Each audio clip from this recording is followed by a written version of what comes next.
Hello friends, this is the penultimate reflection on the Lord's Prayer from Matthew 6, and I'll be focusing on verse 12 today. But before I jump into the reflection itself, I'll just quickly read the verses, and I'll be beginning from verse 7 to 13, and then we'll give the thought on the back of that. So here's the reading.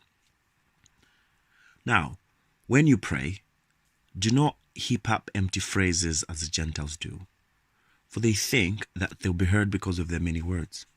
Do not be like them, for your Father knows what you need before you ask Him. Pray then in this way: Our Father in heaven, hallowed be your name. Your kingdom come. Your will be done on earth as in heaven. Give us today the bread we need now. Forgive us the things we owe, as we also have forgiven those who owe us.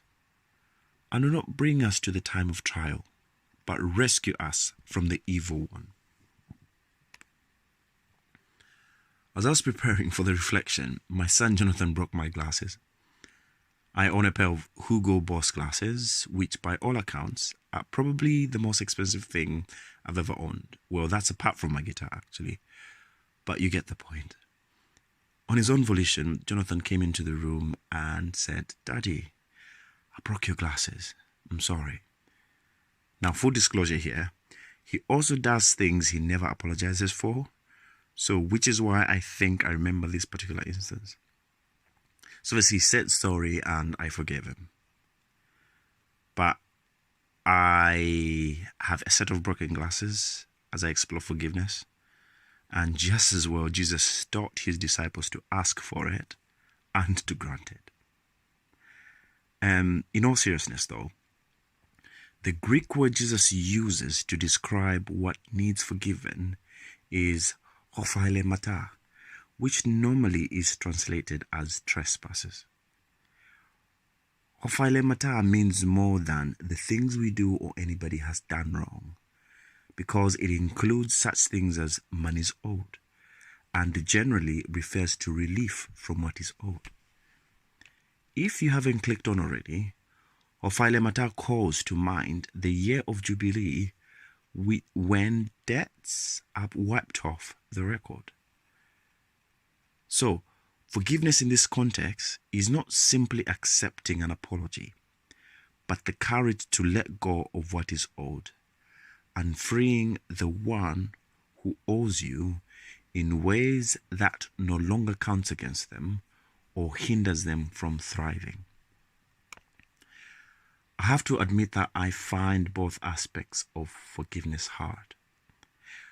And this is because I go through bouts where I find it hard to believe that in God, I have found forgiveness and that my trespasses are no longer counted against me.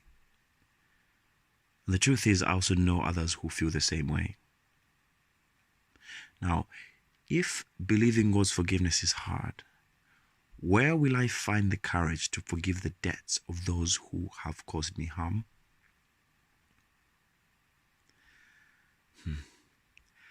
I was speaking with my gran recently, so as you do, I asked, "How's your heart, gran?" And she responded, "Better now that I've forgiven your grandfather."